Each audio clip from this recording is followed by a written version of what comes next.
Sir ನಮಸ್ತೆ. Hello, ನಮಸ್ಕಾರ sir. Sir ಎಲ್ಲಿ ಮೈಸೂರಾ ಸರ್? ಹಾಂ, ಮೈಸೂರಿದ್ದೀನಿ.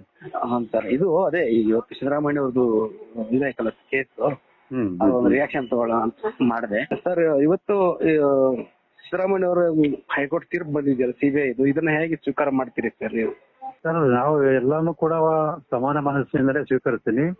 ಅದು ಸೋಲು ಕೆಲವು ಅಂತೇಳಿ ಭೇದ ಭಾವ ಮಾಡುವಂತ ವಿಚಾರ ಇಲ್ವಲ್ಲ. ಯಾಕಂದ್ರೆ ಹೋರಾಟದಲ್ಲಿ ಸೋಲು ಗೆಲುವು ಸಾಮಾನ್ಯ. ಹೌದು. ಹಾಗಾಗಿ ಈ ಸೋಲನ್ನು ಕೂಡ ಅಂದ್ರೆ ಈ ಹಿನ್ನಡೆಯನ್ನು ಕೂಡ ಸ್ವೀಕರಿಸಿ, ಯಾಕಂದ್ರೆ ಮಾನ್ಯ ನ್ಯಾಯಾಲಯದ ತೀರ್ಪುಗಳಿಗೆ ನಾವು ಮನ್ನಣೆ ಕೊಡಬೇಕಾದ್ರೆ ನಮ್ಮ ಕರ್ತವ್ಯ. ಆ ಹಿನ್ನೆಲೆಯಲ್ಲಿ ಈ ತೀರ್ಪನ್ನ ಕಾನೂನಲ್ಲಿ ಅವಕಾಶ ನನಗೆ ಇರೋದ್ರಿಂದ ಇಲ್ಲಿ ಏನು ಅಂಶ, ಯಾವ ಅಂಶವನ್ನು ಇಟ್ಕೊಂಡು ಮಾನ್ಯ ನ್ಯಾಯಾಲಯ ತೀರ್ಪು ನೀಡಿದೆ ಅನ್ನೋದನ್ನ ಪರಿಗಣಿಸಿ ಮಾನ್ಯ ಸರ್ವೋಚ್ಚ ನ್ಯಾಯಾಲಯಕ್ಕೆ ಒಂದು ಮೇಲ್ಮನವಿ ಸಲ್ಲಿಸೋದಕ್ಕೆ ನಾವೊಂದು ನಿರ್ಧಾರವನ್ನು ಮಾಡಿದ್ವಿ. ಇವಾಗ ಲೋಕಾಯುಕ್ತ ತನಿಖೆ ಸರಿ ಇರಲ್ಲ ಅನ್ನುವಂತ ವಿಚಾರ ಇಟ್ಕೊಂಡೇ ನೀವು ಅರ್ಜಿಯನ್ನ ಸಲ್ಲಿಸಿದ್ರಿ. ಆ ಲೋಕಾಯುಕ್ತ ತನಿಖೆ ವಿಚಾರವನ್ನೇ ನ್ಯಾಯಮೂರ್ತಿಗಳು ಕೂಡ ಬಹಳ ವಿಸ್ತೃತವಾಗಿ ಚರ್ಚೆ ಮಾಡಿರುವಂತದ್ದು. ಸರ್, ಅಲ್ಲಿ ನಾವು ಗಮನಿಸಿದಾಗ ಈಗ ಮಾನ್ಯ ನ್ಯಾಯಾಲಯ ಸರಿಯಾದ ರೀತಿಯಲ್ಲಿ ತನಿಖೆ ನಡೆಸೋ ಹಿನ್ನೆಲೆಯಲ್ಲಿ ತೀರ್ಪು ಕೊಟ್ಟಿದ್ದಾರೆ. ಆದ್ರೆ ಕೆಲವು ಅಂಶಗಳನ್ನ ಅಂದ್ರೆ ನಾವು ನೀಡುತ್ತಿರುವ ಕೆಲವು ಅಂಶಗಳನ್ನ ಮಾನ್ಯ ನ್ಯಾಯಾಲಯ ಪರಿಗಣಿಸದೇ ಇರುವುದು ಕೂಡ ಕಂಡು ಬಂದಿದೆ. ಅದು ಮುಖ್ಯವಾಗಿ ಲೋಕಾಯುಕ್ತ ಅಧಿಕಾರಿಗಳೇ ಆರೋಪಿಗಳ ಜೊತೆ ಶಾಮೀಲಾಗಿ ಅವ್ರನ್ನ ರಕ್ಷಣೆ ಮಾಡುವಂತಹ ಕೆಲಸ ಮಾಡಿದರೆ ಅನ್ನೋ ಒಂದು ಆರೋಪ ಪೂರ್ವಕವಾದಂತಹ ಸಾಕ್ಷ್ಯಾಧಾರಗಳನ್ನು ನೀಡಿದೀವಿ. ಅದ್ರ ಬಗ್ಗೆ ಏನು ಉಲ್ಲೇಖ ಮಾಡಿಲ್ಲ. ಹಾಗಾಗಿ ಇದೆಲ್ಲ ವಿಚಾರವನ್ನು ಕೂಡ ಮಾನ್ಯ ಸರ್ವೋಚ್ಚ ನ್ಯಾಯಾಲಯದ ಗಮನಕ್ಕೆ ತರೋದಕ್ಕೆ ನಾವು ಪ್ರಯತ್ನ ಮಾಡ್ತೀವಿ. ಸರ್, ಈಗ ನೀವು ಸುಪ್ರೀಂ ಕೋರ್ಟ್ಗೆ ಅರ್ಜಿಯನ್ನು ಸಲ್ಲಿಸುವ ವಿಚಾರಕ್ಕೆ ಮುಂದಾಗ್ತಿದ್ರಿ. ಈ ಒಂದು ಯಾವ್ಯಾವೆಲ್ಲ ಅಂಶಗಳನ್ನ ಇಲ್ಲಿ ಲೋಪದೋಷಗಳಾಗಿದೆ ಅನ್ನೋದನ್ನ ಹಿಡಿದು ಮುಂದೆ ಸುಪ್ರೀಂ ಕೋರ್ಟ್ಗೆ ಅರ್ಜಿ ಹಾಕ್ತೀರಾ? ಹೌದೌದು ಸರ್, ನಾವು ಕಾನೂನಾತ್ಮಕ ಹೋರಾಟನ ಮುಂದುವರಿಸ್ತೀವಿ ಸರ್. ಈ ಪ್ರಕರಣದ ತನಿಖೆಯನ್ನು CBI ನಡೆಸುವಂಥದ್ದು ಪ್ರಯತ್ನ ನಾವು ಮುಂದುವರಿಸ್ತೀವಿ. ಸರ್, ಇವಾಗ CBIಗೆ ಕೊಡೋದೇ ಇರೋದ್ರಿಂದ ಪ್ರಕರಣದಲ್ಲಿ CM ಸಿದ್ದರಾಮಯ್ಯ ಅವರು ರಿಲೀಫ್ ಸಿಗತ್ತಾ ಸರ್? ಅಂದ್ರೆ ಈ ಇಡಿ ವಿಚಾರ ಕೊಡುವ ಇದೆ ಇರುವಂತದ್ದು, ಇಡಿ ಸಮನ್ಸ್ ಕೊಟ್ಟಿದೆ. ನಾಳೆ ವಿಚಾರಣೆ ಇದೆ ಅದರದ್ದು, ಸೋಮವಾರ ಇದೆ ಸರ್.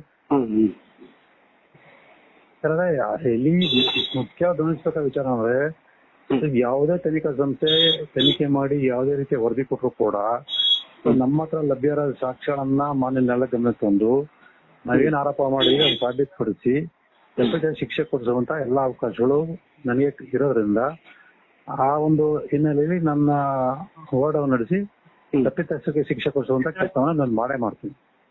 ಈಗ ಮೂಡ ಪ್ರಕರಣದಲ್ಲಿ ಸಾಕಷ್ಟು ರಾಜಕೀಯ ವಿಚಾರಗಳು ಕೂಡ ಕೇಳಿ ಬರ್ತಿದ್ದಾವೆ.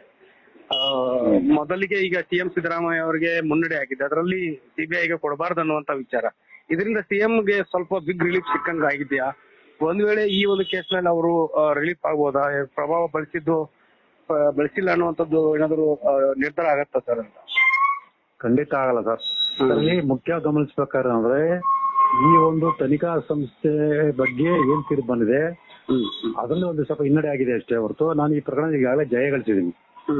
ಹೇಗೆ ಅಂತ ಹೇಳಿದ್ರೆ ಎಲ್ಲರೂ ಇಡೀ ರಾಜ್ಯದ ದೇಶದ ಜನ ಗಮನಿಸಿದ ಹಾಗೆ ಈ ವಿಚಾರ ಪ್ರಚಾರ ಆದಾಗ ಅದು ನಾವು ಪ್ರಾಮಾಣಿಕವಾಗಿ ಸಂಪಾದನೆ ಮಾಡುವಂತ ಆಸ್ತಿ, ಅದ್ರ ಮೌಲ್ಯ 60 ಕೋಟಿಗಿಂತ ಹೆಚ್ಚು ಬೆಲೆ ಬಾಳುತ್ತೆ.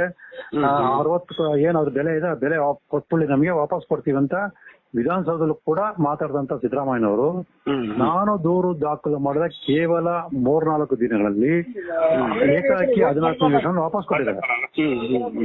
ಅಂದ್ರೆ ನಾನೊಬ್ಬ ಸಾಮಾನ್ಯ ವ್ಯಕ್ತಿಯಾಗಿ ಹೋರಾಟ ಮಾಡಿ ಒಬ್ಬ ಮುಖ್ಯಮಂತ್ರಿ ಅಂತ ಸ್ಥಾನದಲ್ಲಿರ್ತಂತ ವ್ಯಕ್ತಿ 60 ಕೋಟಿ ರೂಪಾಯಿಗಿಂತ ಹೆಚ್ಚಿನ ಬೆಲೆಯ ನಿವೇಶನಗಳು ಮೈಸೂರು ನಗರಾಭಿವೃದ್ಧಿ ಪ್ರಾಧಿಕಾರಕ್ಕೆ ವಾಪಸ್ ಕೊಡಿಸಿರುವಂತ ಯಶಸ್ಸನ್ನ ಈಗಾಗಲೇ ಸಾಧಿಸಿದ್ದೀನಿ. ಅಂದ್ರೆ ಅವರು ಆ 14 ನಿವೇಶನಗಳನ್ನ ವಾಪಸ್ ಕೊಡುವ ಮೂಲಕ ತಾವು ತಪ್ಪಿತಸ್ಥರು ಅನ್ನೋದ್ರೆ ಇಡೀ ರಾಜ್ಯ ಜನಕ್ಕೆ ಮನವರಿಕೆ ಮಾಡ್ಕೊಟ್ಟಿದ್ದಾರೆ. ಹಾಗಾಗಿ ಈ ಎಲ್ಲಾ ಅಂಶಗಳಿರೋದ್ರಿಂದ ತನಿಖಾ ಸಂಸ್ಥೆಗೆ ಸಂಬಂಧಪಟ್ಟಾಗ ಒಂದು ತೀರ್ಪು ಬಂದಿದೆ ಅನ್ನೋ ಕಾರಣಕ್ಕೆ ಅವರು ಗೆದ್ರು ನಾನು ಸೋತ್ರು ಅಂತ ಅಲ್ಲ ಸರ್. ಯಾವುದೇ ತನಿಖೆ ನಡೆದ್ರು ಕೂಡ ಸತ್ಯ ಹೊರಬರೋದು ಮುಖ್ಯ. ಮುಂದಿನ ಕಾನೂನು ಹೋರಾಟ ಹೇಗಿರುತ್ತೆ? ಸುಪ್ರೀಂ ಕೋರ್ಟ್ಗೆ ಅರ್ಜಿ ಸಲ್ಲಿಸ್ತೀರಾ CBI ಕೊಡ್ಬೇಕು ಅಂತ? ಮತ್ತೆ ಈಗ ರಾಜ್ಯಪಾಲರ ಆದೇಶ ಅದು ಕೂಡ ಬಾಕಿ ಇರುವಂತದ್ದು ಸರ್ ಈಗಾಗಲೇ. ಹೌದು ಸರ್, ಅದು ಅದ್ರ ಪಾಡ ನಡೀತಾ ಇದೆ ಸರ್. ಇದು ಈಗಾಗಲೇ ತನಿಖೆ ನಡೆಯೋದ್ರಿಂದ ಈ ಪ್ರಕರಣವನ್ನ CBI ಕೊಡಿ ಅಂತೇಳಿ ನಮ್ದು ಏನು ಒಂದು ಗುರಿ ಇದೆ. ಆ ಗುರಿಯನ್ನು ಸಾಧಿಸುವ ಹಿನ್ನೆಲೆಯಲ್ಲಿ ಮೊನ್ನೆ ಸರ್ವೋಚ್ಚ ನ್ಯಾಯಾಲಯಕ್ಕೆ ಅರ್ಜಿಯನ್ನು ಸಲ್ಲಿಸಿದೆ. Okay sir, thank you. Guarantee news, ಸುದ್ದಿ ಖಚಿತ, ನ್ಯಾಯ ನಿಶ್ಚಿತ.